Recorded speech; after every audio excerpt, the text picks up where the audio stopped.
जय राधा माधव कुंज बिहारी।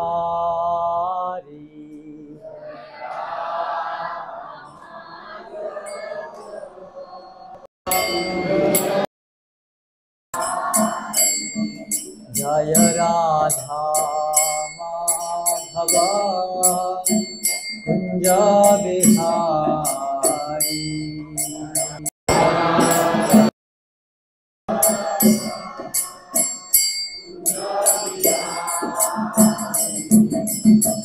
गोपी जना वल्लभा गिरिवरधारी।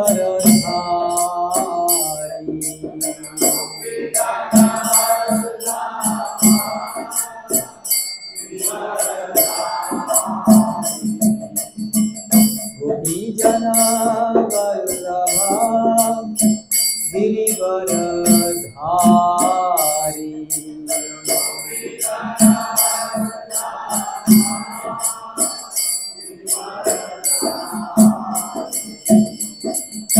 यशोदानंदन व्रज जनरंजन।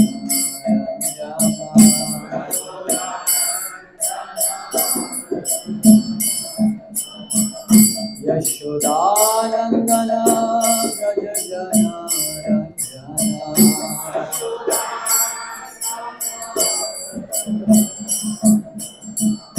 यमुना तीरवनचारी।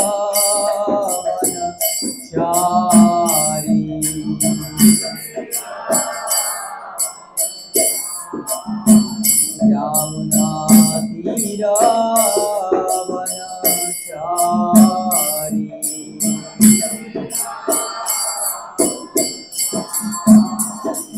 जय राधा माधव कुंज बिहारी।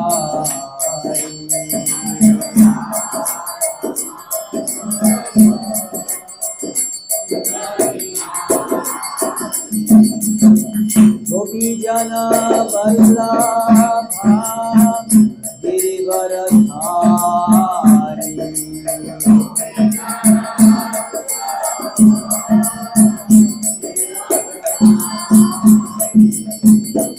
यशोदानंदन व्रज जनरंजन।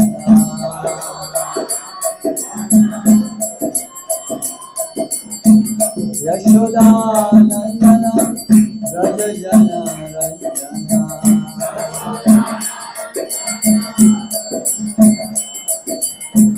यमुना तीरवनचारी।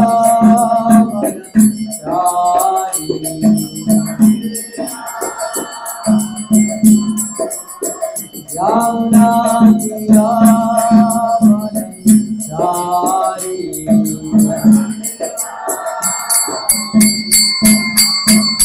जय राधा माधव कुंज बिहारी।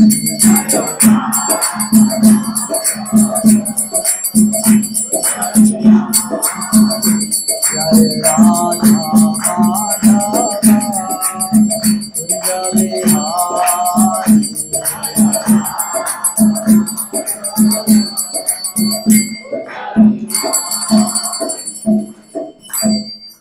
जय ओम विष्णुपाद परमहंस परिव्राजकाचार्य अष्टोत्तर शतश्री श्रीमद् अभय चरणारविंद भक्ति वेदांत स्वामी श्री प्रभुपाद की जय।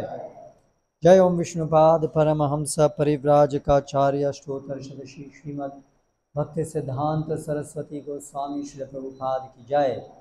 अनंत कोटि वैष्णव वृंद की जय। नामाचार्य श्रील हरिदास ठाकुर की जय। प्रेम से कहो श्री कृष्ण चैतन्य प्रभु नित्यानंद श्री अद्वैत गदाधर श्रीवासादि गौर भक्तवृंद की जय। श्री श्री राधा कृष्ण गोप गोपीनाथ श्याम कुंड राधा कुंड गिरि गोवर्धन की जय। वृंदावन मथुरा धाम की जय। नवद्वीप मायापुर धाम की जय। भक्ति देवी की जय। तुलसी महारानी की जय। समवेत भक्तवृंद की जय। गौर प्रेमानंदे हरि हरि बोल। नमो विष्णुपाद कृष्ण पृष्ठाय भूतले श्रीमते जगन्नाथ स्वामी। ओम नमो भगवते वासुदेवाय।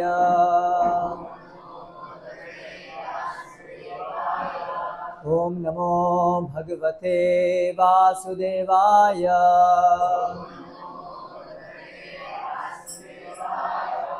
ओम नमो भगवते वासुदेवाय।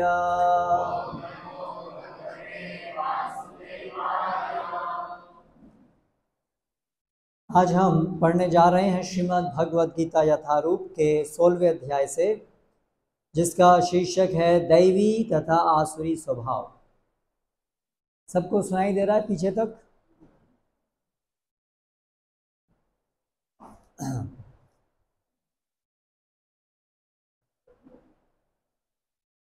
श्लोक क्रमांक 24।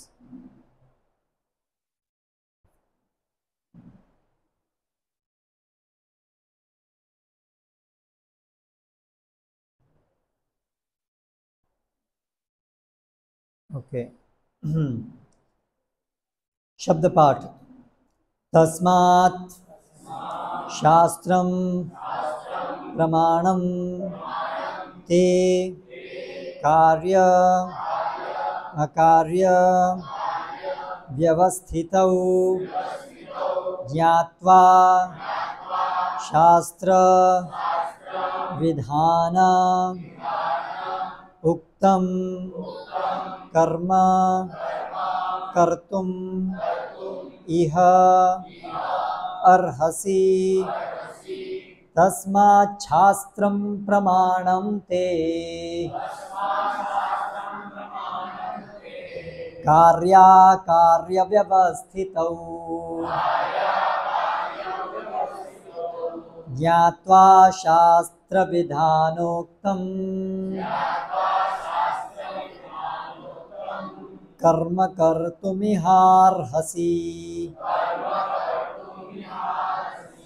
तस्मात् शास्त्रं प्रमाणं ते कार्याकार्य व्यवस्थितौ ज्ञात्वा शास्त्र विधानोक्तं कर्म कर्तुमिहार्हसि तस्मात् शास्त्रं प्रमाणं ते कार्याकार्य व्यवस्थितौ ज्ञात्वा शास्त्र विधानोक्तं कर्म कर्तुमिहार्हसि।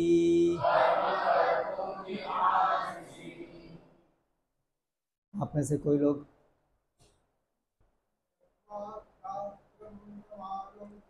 तस्मात् शास्त्रं प्रमाणं ते कार्याकार्य व्यवस्थितौ ज्ञात्वा शास्त्र विधानोक्तं कर्म कर्तुमिहार्हसि।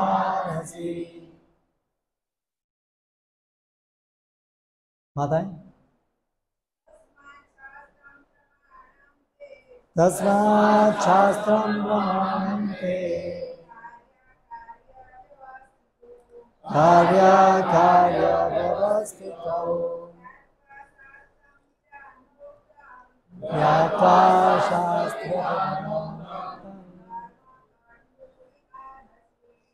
कर्म कर्तुमिहार्हसि।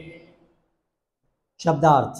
तस्मात् इसलिए, शास्त्रम शास्त्र, प्रमाणम प्रमाण, ते तुम्हारा, कार्य कर्तव्य, अकार्य निषिद्ध कर्म, व्यवस्थितौ निश्चित करने में, ज्ञात्वा जानकर, शास्त्र शास्त्र का, विधान विधान, उक्तम कहा गया, कर्म कर्म कर्तुम करना इह इस संसार में अर्हसि तुम्हें चाहिए।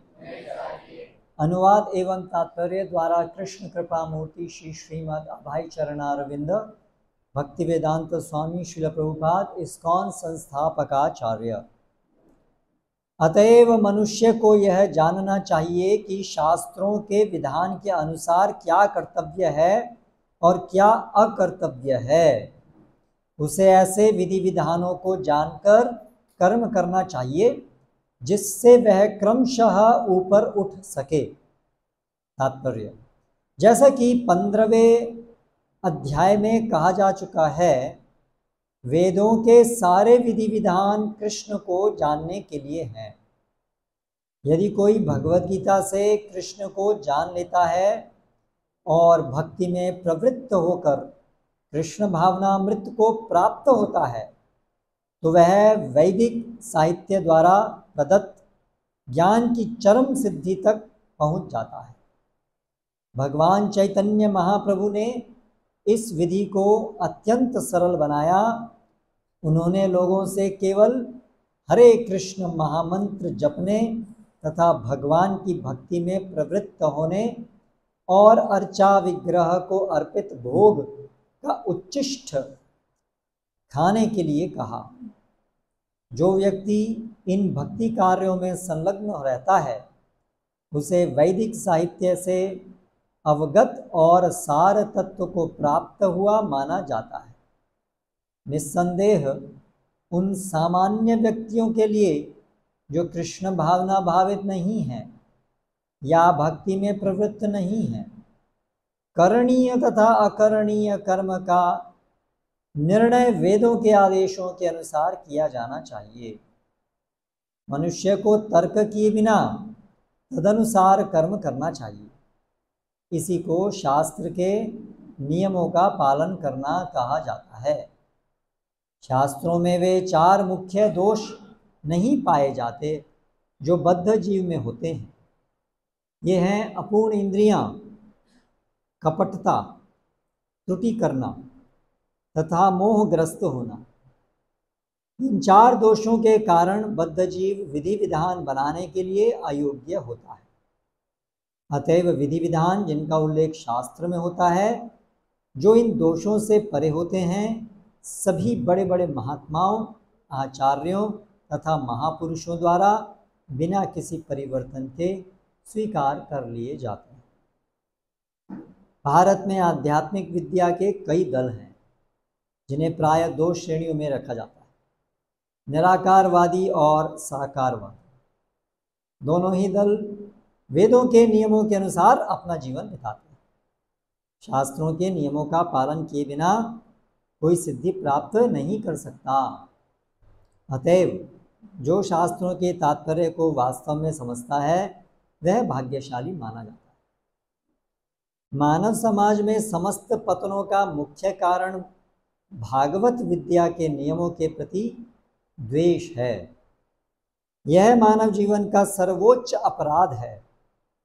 अतएव भगवान की भौतिक शक्ति अर्थात माया त्रयतापों के रूप में हमें सदैव कष्ट देती रहती है। यह भौतिक शक्ति प्रकृति के 3 गुणों से बनी है। इसके पूर्व की भगवान के ज्ञान का मार्ग खुले, मनुष्य को कम से कम सतोगुण तक ऊपर उठना होता है। सतोगुण तक उठे बिना वह तमो तथा रजोगुणों में रहता है, जो आसुरी जीवन के कारण स्वरूप हैं। रजो तथा तमोगुणी व्यक्ति शास्त्रों, पवित्र मनुष्यों तथा भगवान के समुचित ज्ञान की खिल्ली उड़ाते हैं। वे गुरु के आदेशों का उल्लंघन करते हैं और शास्त्रों के विधानों की परवाह नहीं करते। वे भक्ति की महिमा का श्रवण करके भी उसके प्रति आकृष्ट नहीं होते। इस प्रकार वे अपनी उन्नति का अपना निजी मार्ग बनाते हैं। मानव समाज के ये ही कतिपय दोष हैं जिनके कारण आसुरी जीवन बिताना पड़ता है। किंतु यदि उपयुक्त तथा प्रामाणिक गुरु का मार्गदर्शन प्राप्त हो जाता है तो उसका जीवन सफल हो जाता है, क्योंकि गुरु उच्च पद की ओर उन्नति का मार्ग दिखा सकता है।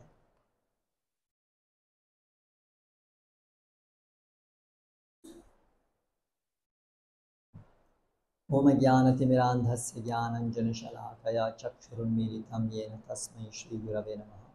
श्रीचैतन्यमनोभीष्टं स्थापितं येन भूतले स्वयं रूपं ददाति स्वपदान्तिकं वन्देऽहं श्रीगुरो श्वेतपदकमलं श्रीगुरून् वैष्णवांश्च श्रीरूपं साग्रजातं सहगण रघुनाथान्वितं तं सजीवं साद्वैतं सावधूतं परिजनसहितं कृष्णचैतन्यदेवं श्रीराधा कृष्णपादान् सहगणललिता श्रीविशाखान्वितांश्च।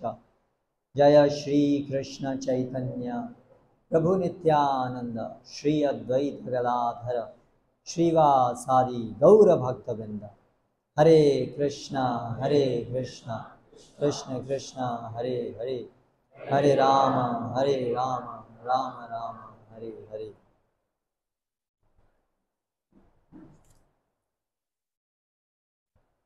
जो आज का ये श्लोक है, ये 16वां अध्याय दैवी और आसुरी स्वभाव में से है, जिसमें भगवान संसार में हमेशा जो दो प्रकार के लोग रहते हैं उनके क्या अलग अलग गुण होते हैं ये बता रहे हैं। दैवी और आसुरी। विष्णु भक्त स्मृता देवा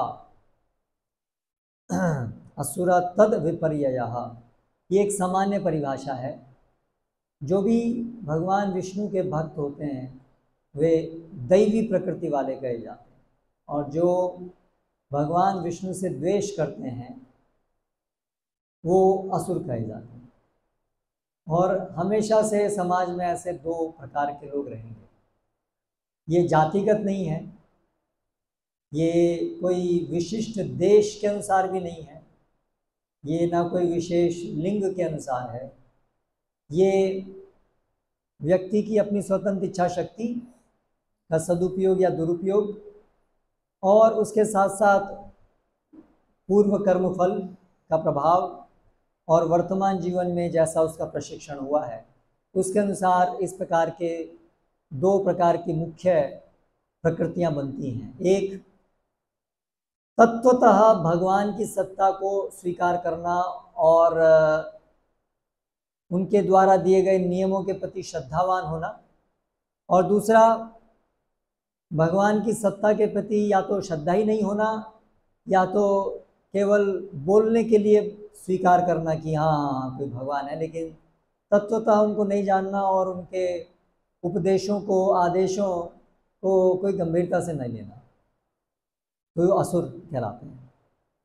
तो वर्तमान जो समय चल रहा है जिसको हम आधुनिक युग सामान्य रूप से कहते हैं, जिसमें विशेष रूप से जो पाश्चात्य देशों की जो संस्कृति है, जीवन शैली है, उसका वर्चस्व है पूरे विश्व भर में, उसी को ही सर्वश्रेष्ठ माना जाता है और उसी का ही अनुकरण प्रायः सभी देशों के लोग आजकल कर रहे हैं। तो इस आधुनिक समय में सही क्या है गलत क्या है, छोटी छोटी चीज़ों से लेकर के बड़ी बड़ी चीज़ों में, यहाँ से लेकर के कि सुबह उठ के माता पिता बड़ों को प्रणाम करना चाहिए कि नहीं करना चाहिए, से लेकर के कि किस प्रकार की हमारी वेशभूषा होनी चाहिए, से लेकर के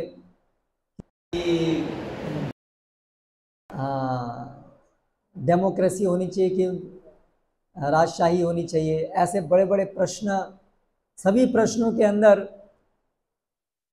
कैसे उनका निर्धारण करें, सही और गलत की पहचान कैसे करें, ये तो समाज में हमेशा रहेगा ही, सही और गलत की पहचान कैसे करें। लेकिन वर्तमान समय में इसमें बहुत कन्फ्यूजन है, सही और गलत की पहचान कैसे करें। और जब से ये इंटरनेट और यूट्यूब आई है तो सभी लोग जज, सभी लोग प्रचारक बन गए, तो सब अपने अपने हिसाब से अपने अपने मत बड़े जोर शोर से सब लोग कहते हैं ऐसा होना चाहिए, ऐसा होना चाहिए, हमारे अनुसार ऐसा होना चाहिए। कुछ लोग अपने तर्क के अनुसार बोलते हैं, कुछ लोग ज़्यादा लोग क्या बोल रहे हैं उसके अनुसार बोलते हैं। ऐसे बहुत सारे अलग अलग चीज़ों में, हर एक चीज़ में मत है, या तो मत ततो पथ। आज ये बड़ा ही सटीक, जितने लोग उतने मुंह, उतनी बातें, उतने ही मत। और आजकल सामान्य रूप से ये विचार है कि जिसको जो अच्छा लगता है वो कर सकता है। ऐसा कोई एक सही है, एक ही चीज़ सही है ऐसा जरूरी थोड़ी ना है। जिसको जो अच्छा लगता है, क्योंकि हमारी जो आधुनिक शिक्षा है उसके अंदर जो हम सब पढ़ते हैं वो चांस थ्योरी है। अंततः तो सब चीज़ ऐसे ही बिग बैंग धमाके से अपने आप से आ गई है, उसके पीछे कोई बड़ा विशिष्ट प्रयोजन नहीं है सृष्टि के पीछे। तो कोई सृष्टि का नियंत्रण करता, सृष्टि को बनाने वाला तो है नहीं। तो इसलिए सही और गलत का निर्णय कैसे होगा? कोई एक परम व्यक्ति नहीं है, हम सब अकस्मात बाय चांस हैं। और हम कौन है ये भी बड़ा प्रश्न है कि जीवन क्या है, लेकिन उसको भी साइड में रख देते हैं। जो भी हम हैं सबके अपने अपने दिमाग हैं, हम सोचते हैं अलग अलग। तो ऐसा कोई एक चीज़ सही है ऐसा शायद नहीं है, क्योंकि सबके अलग अलग मत हैं। और अगर हम देखें तो जो हमने कानून बनाए हैं वो भी मनुष्यों के द्वारा बनाए गए कानून हैं। और जैसा आपने अगर ध्यान दिया हो, इस तात्पर्य में एक बहुत महत्वपूर्ण चीज़ श्रील प्रभुपाद बता रहे हैं कि हर मनुष्य, उसके अंदर ये 4 प्रकार की त्रुटियां होती हैं, कमियां होती हैं।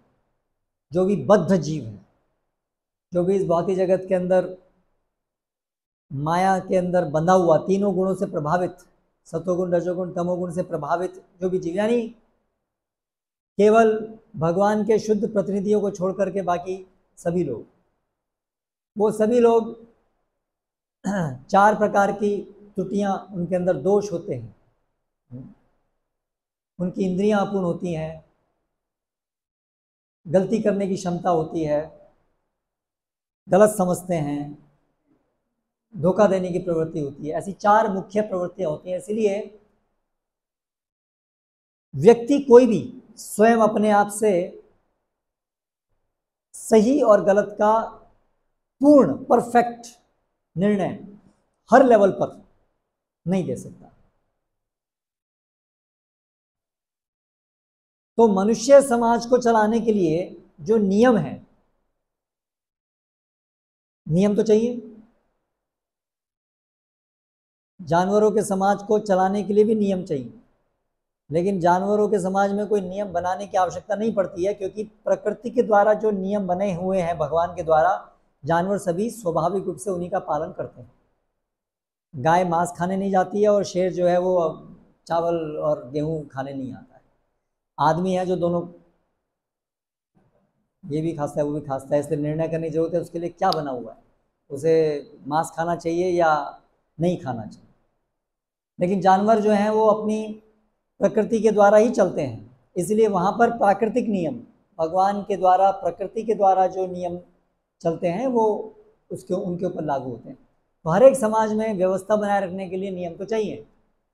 तो अभी ये प्रश्न है कि मनुष्य समाज के अंदर हमें जो जीना है, आपस में इंटरेक्ट करना है, आदान प्रदान करना है, हर दिन हम कितना आदान प्रदान करते हैं, हमें एक दूसरे से कैसे बोलना है, इकोनॉमिक आर्थिक दृष्टि से आदान प्रदान होते हैं, उसमें क्या सिस्टम होना चाहिए, पॉलिटिकल सिस्टम, शासन का कैसे होना चाहिए, हर चीज़ के इतने बड़े बड़े, हर चीज़ में प्रश्न है कि क्या होना चाहिए क्या नहीं होना चाहिए। करेक्ट। तो विधि विधान, विधि विधान, विधि विधान, तो ये जो विधि विधान है, आजकल का विचार ये है कि मनुष्य जो है मिल करके बैठ करके सोचें, उनमें से जो ज़्यादा प्रबुद्ध हैं, जो ज़्यादा बुद्धिमान हैं, वो बैठ करके सोचें कि क्या होने चाहिए नियम। Do unto others what you expect others to do unto you. इस सामान्य नियम के अनुसार ज़्यादातर हमारे आजकल के विधि विधान मनुष्य के द्वारा बनाए जाते हैं। आप दूसरों के साथ ऐसा करो जैसा आप चाहते हो दूसरे आपके साथ करें।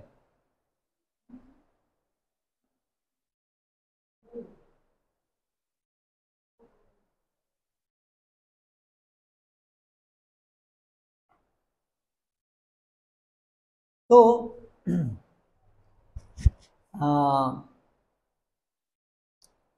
इससे आज हम जो देख रहे हैं स्थिति वो कैसी उत्पन्न हुई है। कोर्ट के अंदर केसेस हैं तो पूरा जीवन बीत जाता है, वो केस लड़ते रहते हैं। इतना ओवरलोड है केसेस का, है ना।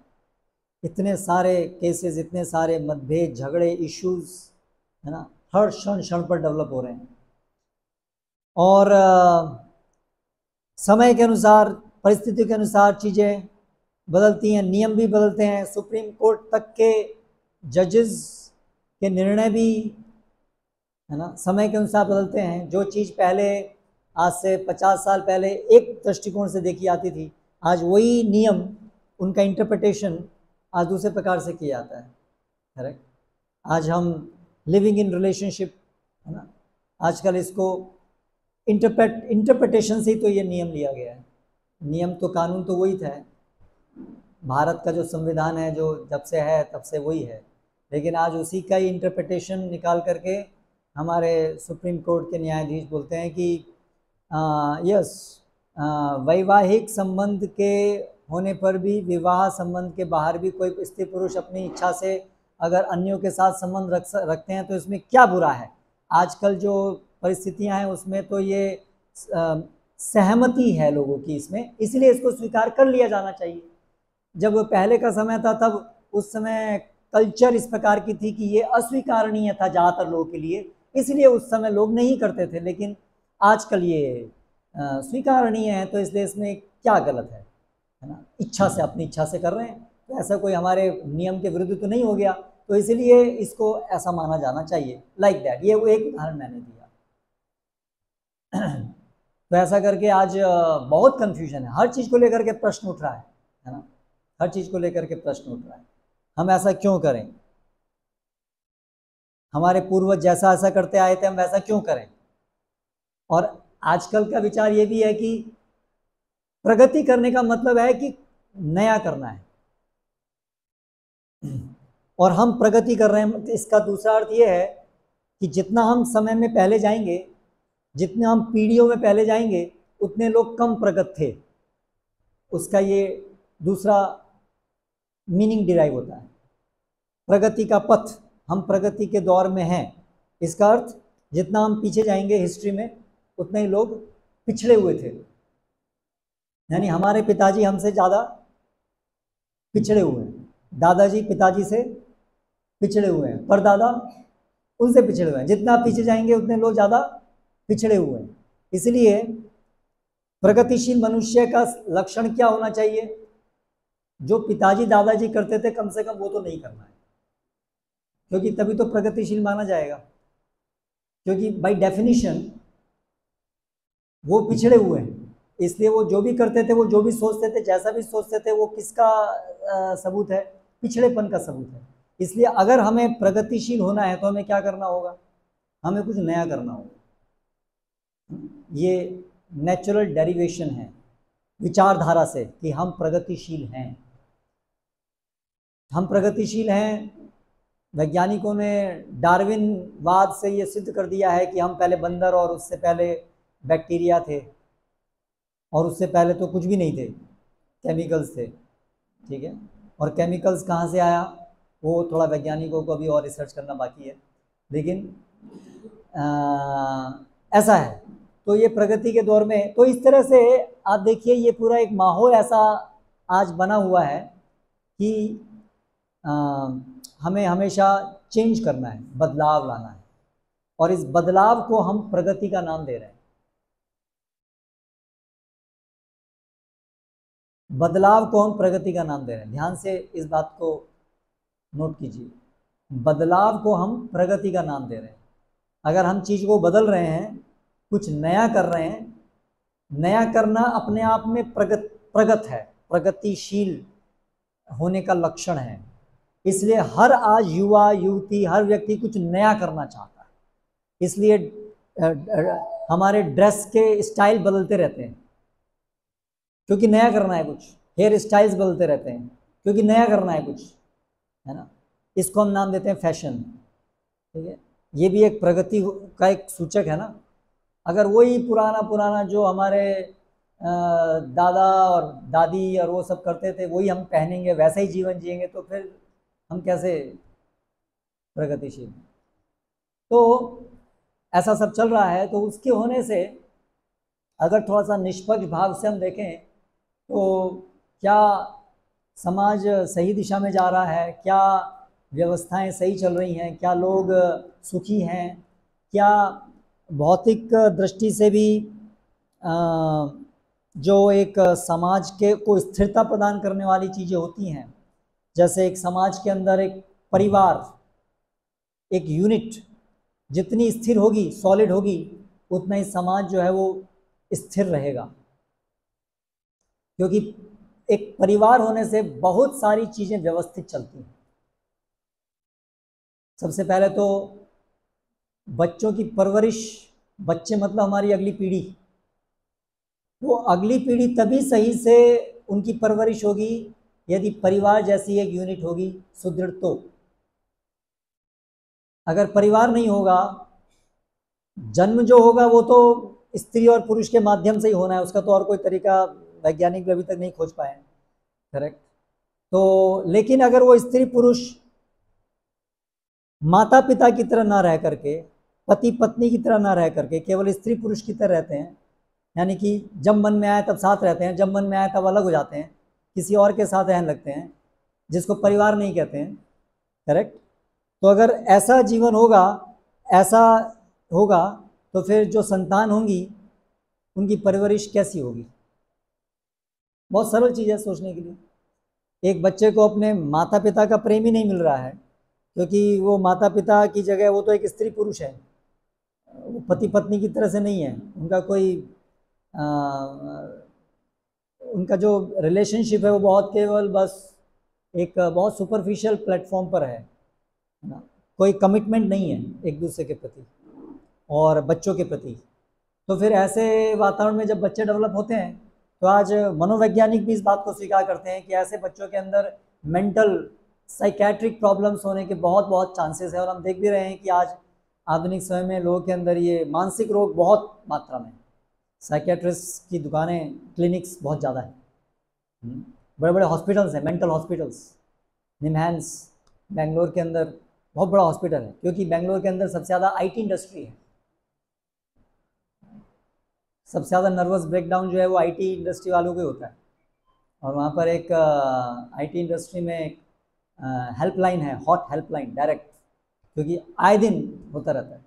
तो ये एक सर्वसामान्य चीज़ है कि मेंटल इस प्रकार से परवरिश होती है तो बच्चे को प्रेम नहीं मिलता है ना, माता पिता का। तो इसलिए वो हमेशा इनसिक्योर फील करता है। इसके अंदर बहुत सारी थ्योरीज, हम बहुत सारी चीज़ें कह सकते हैं, लेकिन सार रूप में कहें तो ये एक चीज़ बता रहा हूँ, कैसे एक समाज को स्थिरता प्रदान करने वाली जो फैमिली यूनिट जो है, आधुनिक जो विचारधारा है, अपने हिसाब से जियो, जो मन में आए वो करो, है ना, उससे क्या हो रहा है कि समाज के अंदर ये एक स्टेबल फैमिली नहीं रह गई है। आज डाइवोर्स रेट कितना है आप देख सकते हैं,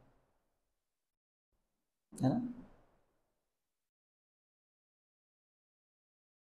उसी प्रकार से और गहराई में जाएंगे, बहुत सारी चीज़ें हैं। इकोनॉमी अगर आप देखेंगे, अर्थव्यवस्था, जो वैदिक समय था, और केवल वेदों के द्वारा नहीं, पूरे संसार भर में आधुनिकीकरण से पहले जो भी व्यवस्थाएं थी एक जैसी थी पूरे संसार भर में। स्थानीय रूप से सारी आवश्यकताओं की पूर्ति होती थी।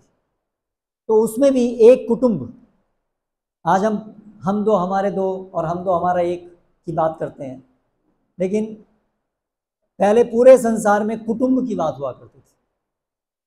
अनेक बच्चे और अनेक भाई और सब भाई के परिवार सब एक साथ मिलकर के एक ही व्यवसाय करते थे, कुटुंब का व्यवसाय होता था। उससे जो पूरी इकोनॉमिक स्टेबिलिटी होती थी, वो आजकल नहीं है। एक व्यक्ति कुछ कर रहा है, एक व्यक्ति कुछ कर रहा है, एक का प्रॉब्लम हुआ तो न्यूक्लियर फैमिली, उसका कोई सपोर्ट सिस्टम नहीं है, अपना अपना पैसा है बस, और वो तो कागज़ के नोट हैं, कभी भी उसकी वैल्यू कुछ भी हो सकती है, अनस्टेबल है। तो इकोनॉमिकली आप देख लीजिए, अनस्टेबल सिस्टम है, पूरी इकोनॉमी, अर्थव्यवस्था ही आज बहुत ही एक्चुअली कृत्रिम तरीके से चल रही है, वो एक और बड़ा विषय है। तो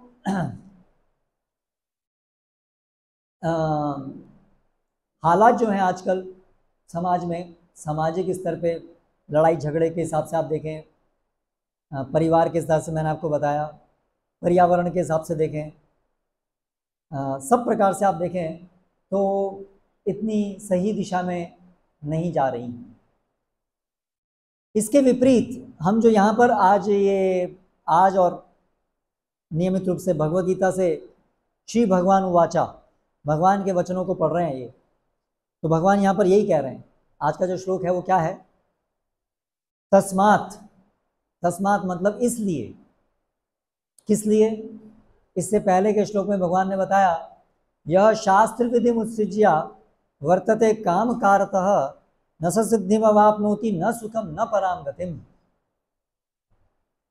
जो शास्त्रों के विधानों को छोड़ करके मनमाने ढंग से केवल इंद्रिय संतुष्टि के लिए, अपनी इच्छाओं की पूर्ति के लिए कार्य करते हैं, वे ना तो इस जीवन में सुखी रहते हैं, ना इस जीवन के उपरांत उनको सद्गति प्राप्त होती है। इसलिए आज के श्लोक में कहा, इसलिए शास्त्रम प्रमाणम ते कार्य कार्य व्यवस्थित हो, क्या कर्तव्य है क्या अकर्तव्य है, क्या करना है क्या नहीं करना है, इसका निर्धारण कहाँ से होगा, कहाँ से होना चाहिए, प्रमाण कहाँ से, प्रमाण मतलब सही, प्रूफ, उसका एक अंग्रेजी में एक शब्द है प्रूफ। प्रमाण के और बहुत गहरे अर्थ होते हैं। प्रमाण का एक अर्थ होता है सोर्स ऑफ वैलिड नॉलेज, जहाँ से सही ज्ञान प्राप्त हो, तत्वतः ज्ञान प्राप्त हो, उसको भी प्रमाण कहते हैं। तो कार्य कार्य क्या करना है क्या नहीं करना है, उसको जानने के लिए शास्त्र प्रमाणम, शास्त्र के प्रमाण के अनुसार आप करो, शास्त्र के प्रमाण के अनुसार निर्धारित करो कि क्या करना चाहिए क्या नहीं करना चाहिए। ज्ञात्वा शास्त्र विधानोक्तम, इस प्रकार से शास्त्र के विधि विधान को जानो, कर्म कर्तुम इहारसे, इसलिए अर्जुन तुम शास्त्र के अनुसार करो। तो भगवद गीता में के आरंभ में, भूमिका में, जिसकी वजह से भगवद गीता सुनाई भगवान ने, वो क्या परिस्थिति थी? अर्जुन निर्धारण नहीं कर पा रहे थे कि उनको युद्ध करना चाहिए कि नहीं करना चाहिए।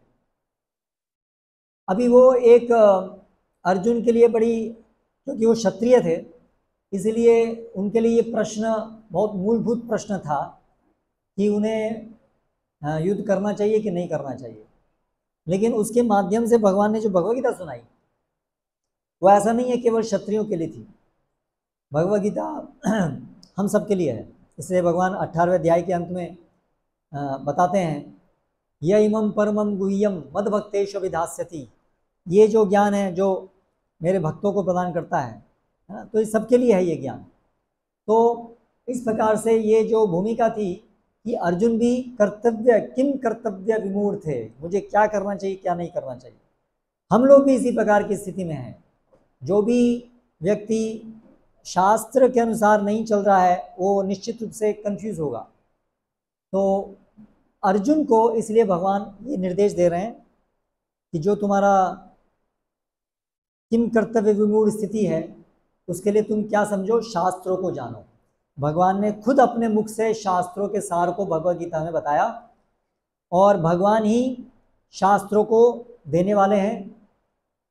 जो वैदिक शास्त्र हैं उनका उद्गम भगवान के मुख से होता है, भगवान के श्वास से ये सब शास्त्र आए हैं। शास्त्र जो है वो निश्चित, क्या है शास्त्र, उसकी परिभाषा है ना, 4 वेद हैं, उसके बाद इतिहास, पुराण, धर्मशास्त्र, इस प्रकार से ये सब शास्त्रों की परिभाषा है।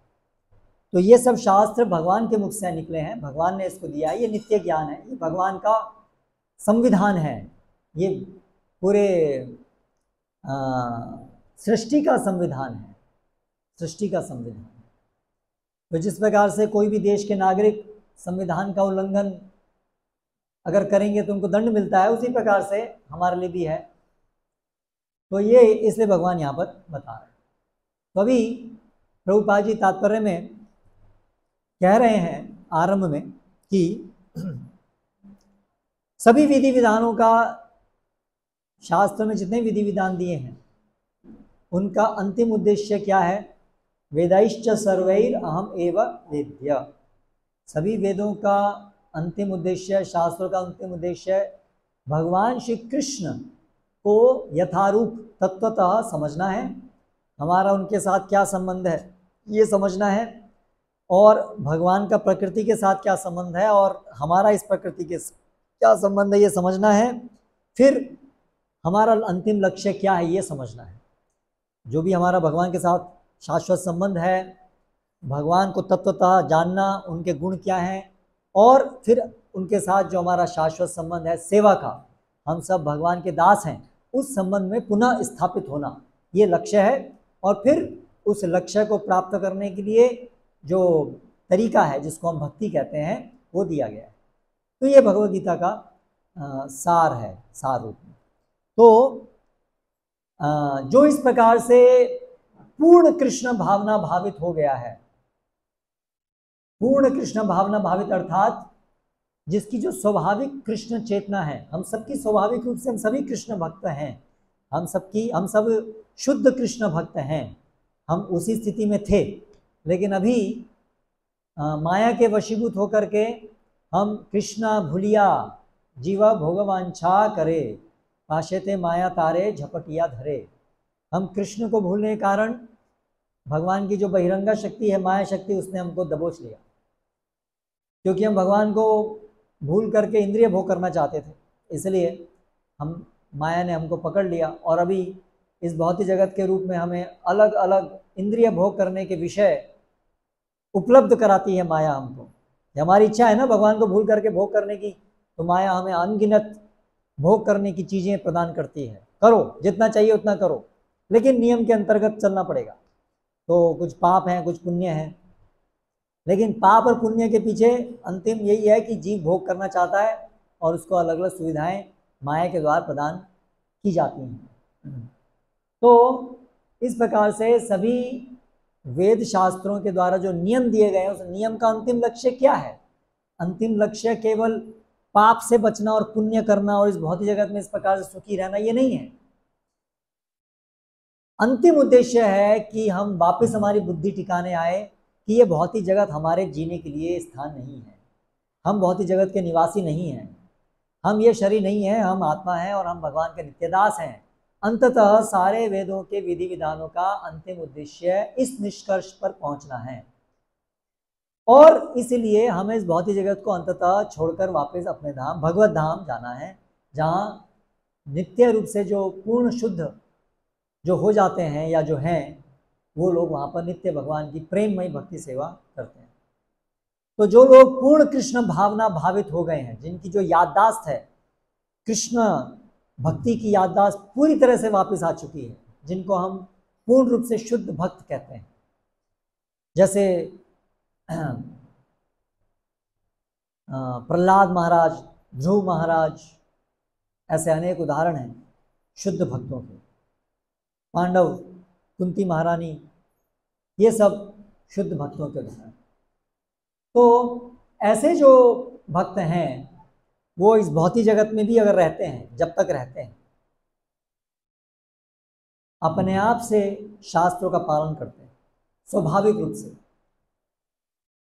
उनको जो नियम है वो हृदयांगन में है।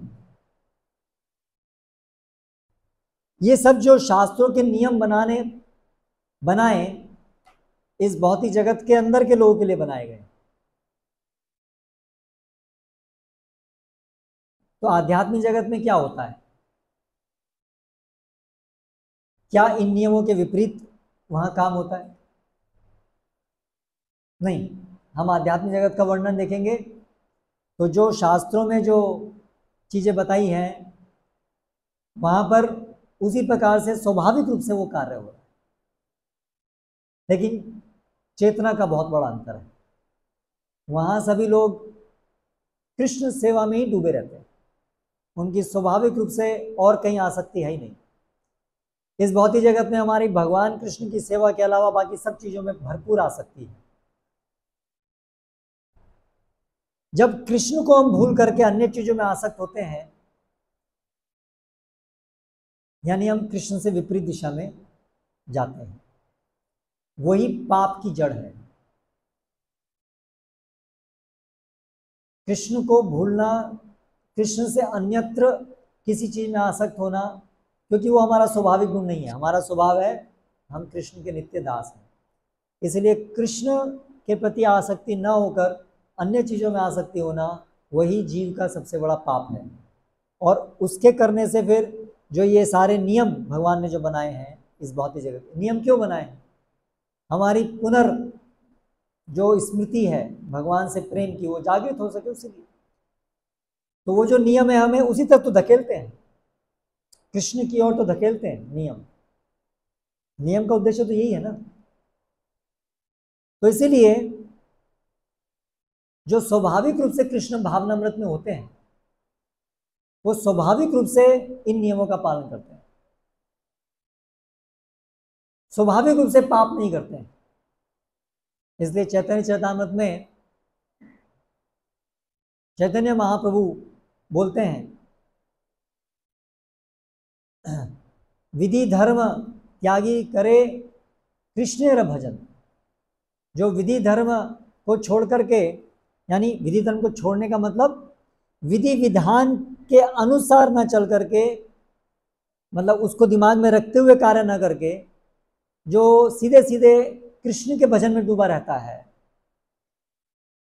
निषिद्ध पापाचार तारे नहीं कभू मन। ये जो निषिद्ध पाप आचार है, पाप करना, स्वाभाविक रूप से उसके मन में कभी नहीं आता है। जो कृष्ण भजन में पारंगत हो चुका है, अपने आप से उसके अंदर पाप कर्म की इच्छा नहीं।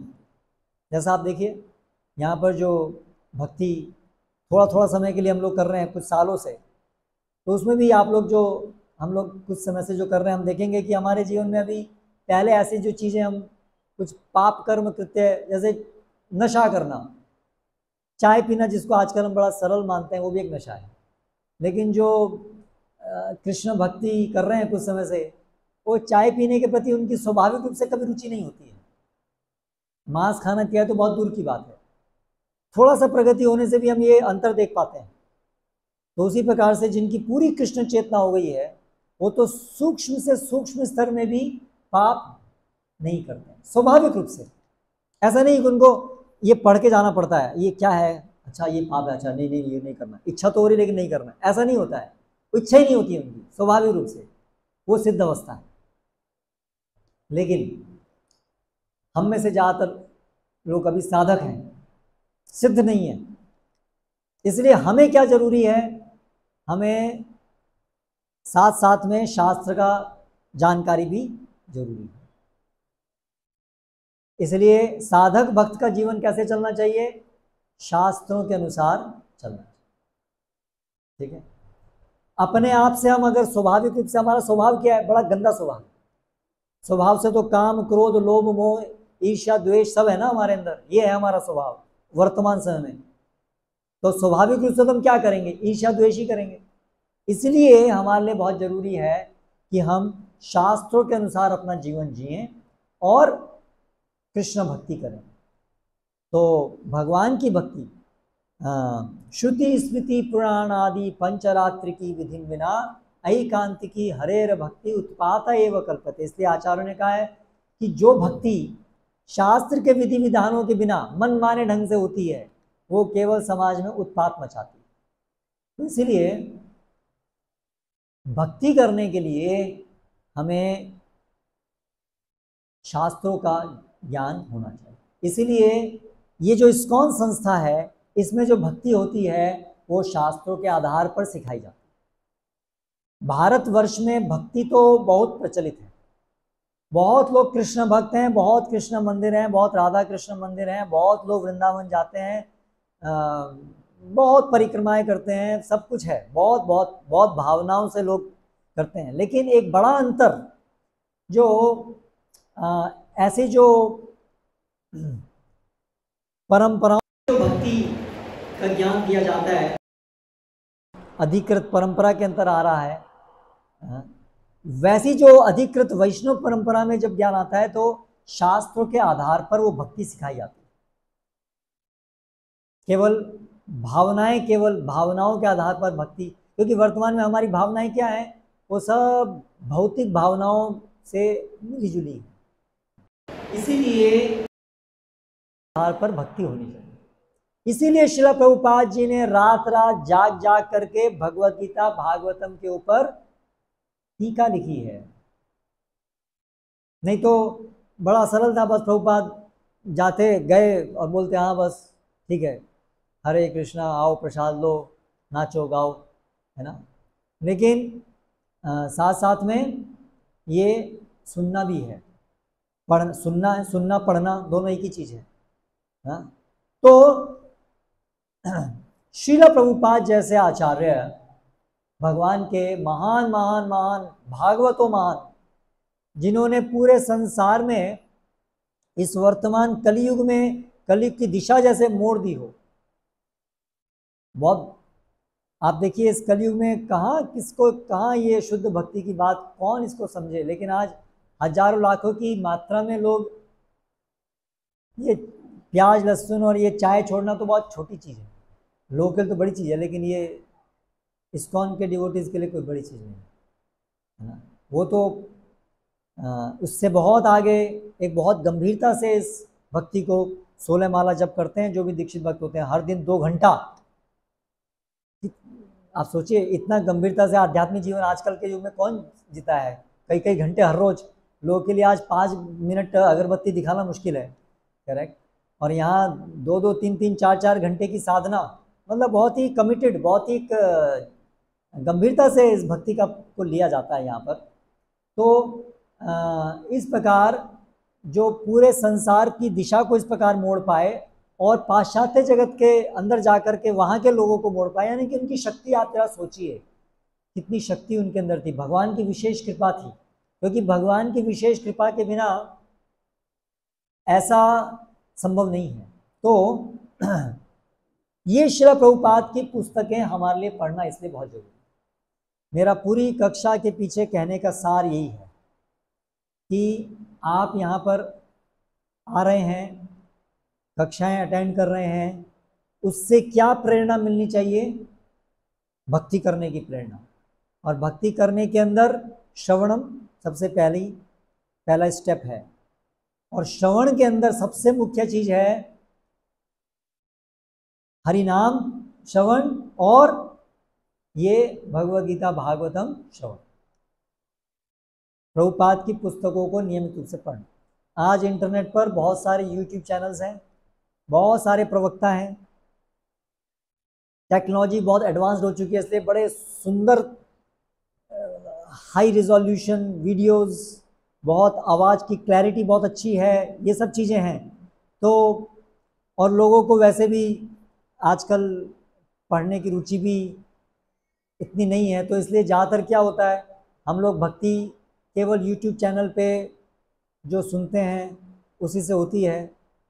ठीक है, अगर अधिकृत प्रवक्ता हैं, गुरु शिष्य परंपरा में हैं तो सुनना चाहिए, लेकिन सर्वप्रथम प्रभुपाद की पुस्तकों को तो विशेष रूप से ध्यान दे करके पढ़ना ही चाहिए, नियमित रूप से प्रतिदिन, अगर हम भक्ति अच्छे से करना चाहते हैं, सिद्धांतों को सही से समझना चाहते हो। कि बिना सिद्धांतों को समझे हम भक्ति ढंग से नहीं कर पाएंगे, थोड़े समय करेंगे फिर भटक जाएंगे। ऐसे कितने लोग हैं जो संपर्क में आते हैं, कुछ समय भक्ति करते हैं, चैंटिंग करते हैं, फिर अभी उनसे पूछे हो गया 5 साल बाद, उसके बाद हाँ एक फेज था हम भी भक्ति करते थे। क्या हमें ऐसा बनना है? या हमें इस जन्म मृत्यु के चक्र से पार जाना है, हमें कृष्ण के साथ अपना शाश्वत संबंध स्थापित करना है, हमें भगवान कृष्ण की सेवा में पुनः स्थापित होना है, हमें भगवान श्री कृष्ण से बात करनी है, उनके साथ ही रहना है। ये सब चीज़ें संभव हैं, लेकिन उसके लिए गंभीर लाइफ लॉन्ग कमिटमेंट चाहिए, और उस कमिटमेंट के अंदर ज़रूरी है ये शास्त्रों का अध्ययन। तो यही मेरा सारूप में आप सबसे विनती है कि आप लोग, बहुत अच्छी बात है आ रहे हैं यहाँ पर, लेकिन ये प्रभुपाद की पुस्तकों को पढ़ना, प्रभुपाद के प्रवचनों को सुनना। प्रभुपाद ने बहुत सारे प्रवचन, 5000 से भी ज़्यादा प्रवचन उनके हैं उपलब्ध, तो उन प्रवचनों को सुनिए। हो सकता है वो आजकल की, क्योंकि मॉडर्न टेक्नोलॉजी से रिकॉर्डेड नहीं है तो उसकी ऑडियो क्वालिटी इतनी अच्छी नहीं हो, लेकिन उसका जो कंटेंट है और जो उसके अंदर शुद्ध करने वाली शक्ति है उसकी कोई सीमा नहीं है, उसकी कोई तुलना नहीं है। तो इसलिए प्रभुपाद के लेक्चर्स को सुनिए ज़रूर, प्रभुपाद की उनको सुनिए, और जो आप यहाँ पर लाइव लेक्चर्स होते हैं उनको आप सुनिए, लेकिन वो जो प्रभुपाद की बुक्स है उसको आप जरूर पढ़िए, उससे आप शास्त्रों को जानिए। प्रभुपाद की बुक्स क्या हैं देखिए, प्राइमरी प्रभुपाद ने कहा 4 उनकी मुख्य चीज़ें हैं। एक है भगवद गीता, है ना, ये महाभारत के अंदर ये गीतोपनिषद है, ये शास्त्र का पूरा सार है, खुद भगवान के मुख से निकला हुआ ग्रंथ है। श्रीमद् भागवतम ये निगम कल्पतरोर गलितम फलम, सारे वैदिक शास्त्रों का अमल पुराण इसको कहा गया है, पका हुआ फल। तो वो भागवतम है, तो भगवद गीता पढ़नी है पहले, उसके बाद में फिर श्रीमद् भागवतम पढ़नी है, फिर चैतन्य चरितामृत, भक्ति रसामृत सिंधु, ये 4 मुख्य ग्रंथ हैं। और फिर छोटी छोटी किताबें जो हैं वो हेल्प करती हैं इन सब चीज़ों को समझने में। और कितनी बार पढ़नी है? एक बार पढ़ने से काम नहीं, शास्त्रों को कम से कम 3 बार पढ़ना चाहिए। तो इसलिए सब ग्रंथों को कम से कम 3 बार पढ़ना है। तो कितना समय आपको देना होगा? आपको डर नहीं लगना चाहिए अरे इतना समय तो पूरा जीवन। आपको प्रतिदिन कम से कम कुछ 1 घंटा या आधा घंटा तो कम से कम आप दीजिए। आप देखेंगे धीरे धीरे धीरे धीरे ये सब आप पढ़ते जा रहे हैं, है ना, और आपका जीवन में भक्ति जो है वो सुदृढ़ होती जा रही है। ठीक है, तो यहीं पर हम समाप्त करते हैं आज का ये प्रवचन। हरे कृष्णा हरे कृष्णा कृष्ण कृष्ण हरे हरे, हरे रामा राम राम हरे हरे। कोई प्रश्न अगर अभी किसी का है तो एक आध प्रश्न हम लोग ले सकते।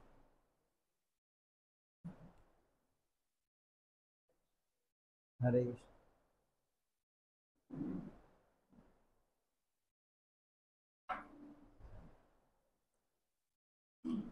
कृष्ण।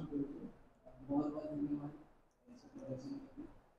मेरा प्रश्न ये था कि अभी जैसे आपने कहा कि जब माता पिता एक साथ रहेंगे, स्त्री और पुरुष एक साथ रहेंगे और माता पिता जैसे करेंगे, तब जाके जो बच्चे हैं उनको संस्कार मिलेंगे। ऐसा हो नहीं रहा है, कैसे?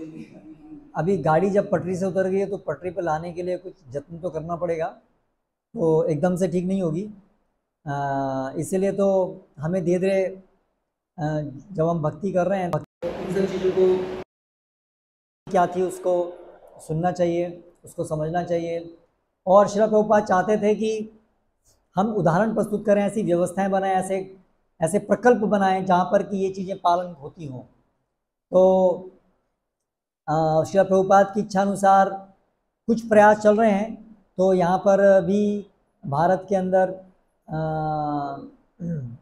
भक्ति राघव महाराज के निर्देशन में कहीं पर कुछ ऐसे वैदिक संस्कृति को पुनर्स्थापित करने के लिए कुछ प्रयास, और भक्ति विकास स्वामी महाराज के मार्गदर्शन में भी कुछ प्रयास हैं। यहाँ नज़दीक में जैसा बताया प्रभु जी ने कि वो राजपिपला स्टैचू ऑफ यूनिटी के पास में ही एक ऐसा प्रकल्प चल रहा है जहाँ पर कि उस वैदिक संस्कृति को एक मॉडल, है ना, वर्किंग मॉडल, शो वाला नहीं, वर्किंग मॉडल, जहाँ पूरी अर्थव्यवस्था, वहाँ पर बिना इस विद्युत के सब लोग रहते हैं, भक्त लोग, और खेती करते हैं, अपनी सभी आवश्यकताएं उत्पन्न करते हैं, बैलों से ही खेती होती है। और स्कूल की जगह सब अध्ययन, शास्त्र और अन्य विषयों का अध्ययन भक्त लोग ही अपने बच्चों को कराते हैं। है ना। और इस प्रकार से सभी जो संस्कार जैसे पढ़ने चाहिए वैसे ही पढ़ें। तो इस प्रकार से हमें ऐसे प्रकल्प शुरू करना होगा मॉडल, और जो शहर में भी रह रहे हैं उन भक्तों को भी यथासंभव अपने जीवन में उन चीज़ों को उतारना होगा। तो धीरे धीरे धीरे उस तरफ जाएंगे, तो एकदम से नहीं होगा, लेकिन मिलकर के हम कुछ कर सकते हैं। जैसे अभी हम विद्यार्थी हैं, बच्चे हैं, तो अपने माता जी को तो समझा नहीं सकते। माता जी को कभी थोड़ी सी मिलती है, लेकिन पिताजी के कहा जाए तो थोड़ा डर भी लगता है। कोई बात नहीं, आपका जो कर्तव्य आप अच्छे से कीजिए, और जब आप उस स्थिति में आएंगे पिता बनने की स्थिति में, तब आप उसको अच्छे से पालन कीजिए। आप अपने पिताजी को नहीं समझा सकते हैं, लेकिन आप जब पिता बनेंगे तब उसको पालन कीजिएगा, वो तो कर सकते हैं। और कोई प्रश्न?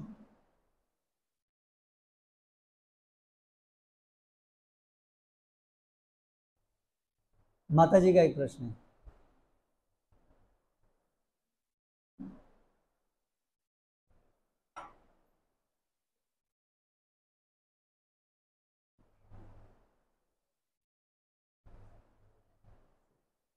कृष्णा प्रभु जी, प्रभु जी मुझे एक प्रश्न बहुत ज़्यादा आता रहता है, मुझे नहीं पता ये सही होगा प्रश्न कि नहीं।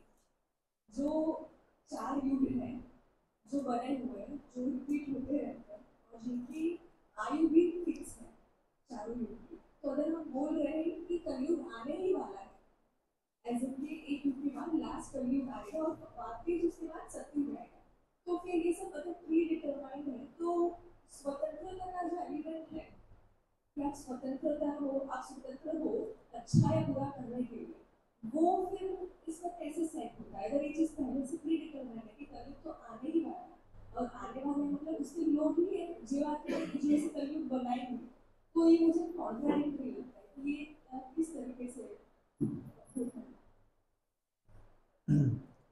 पृथ्वी पर तो कलयुग चल रहा है। पृथ्वी ही केवल एक ग्रह नहीं है, अनेक अनेक ग्रह हैं, अनेक अनेक ब्रह्मांड भी हैं। हम केवल इसी ब्रह्मांड में रहेंगे ऐसा नहीं है। अगर हम अपनी स्वतंत्र इच्छा शक्ति का सदुपयोग करके, भक्ति करके भगवान की सच्चे सेवक बनेंगे, तो हमें दोबारा जन्म नहीं लेना पड़ेगा, ना आने वाले सतयुग में पृथ्वी पर, ना अन्य किसी और ग्रह पे किसी और युग में हम भगवत धाम जा सकते हैं। लेकिन यदि हम इस समय उसका दुरुपयोग करेंगे, तो अपने कर्म के अनुसार हमें जहाँ जाना होगा, जहाँ पर जिस प्रकार का युग चल रहा होगा, हम अपने कर्म करने के कारण जिस प्रकार से डिजर्विंग होंगे, उसके अनुसार हमें वहाँ भेजा जाएगा। तो इसलिए ये सीजन की तरह से चलता रहेगा, और उस प्रकार के जीव वहाँ ट्रांसफ़र होंगे। अलग अलग प्रकार की जेल पहले से ही हैं। कैदी लोग जैसा जैसा गुनाह करते हैं वैसे वैसे जेल में फिट कर देते हैं। अभी कॉन्ट्रडिक्शन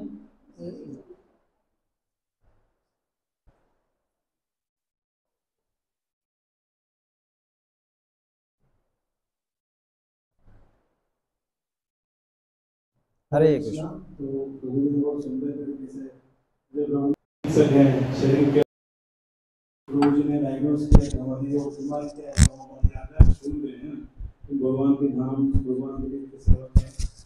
प्रभु ने बताया कि शास्त्रों का कैसे हम पालन करकर हम पुनः भगवान के धाम जा सकते हैं। तो प्रभु जी ने प्रिस्क्रिप्शन भी दिया है, रोगपाल की पुस्तकों को डॉक्टर के पास जाते हैं और दवाई लेके जाते हैं, तो पीछे आपके लिए दवाई का काउंटर रखा है,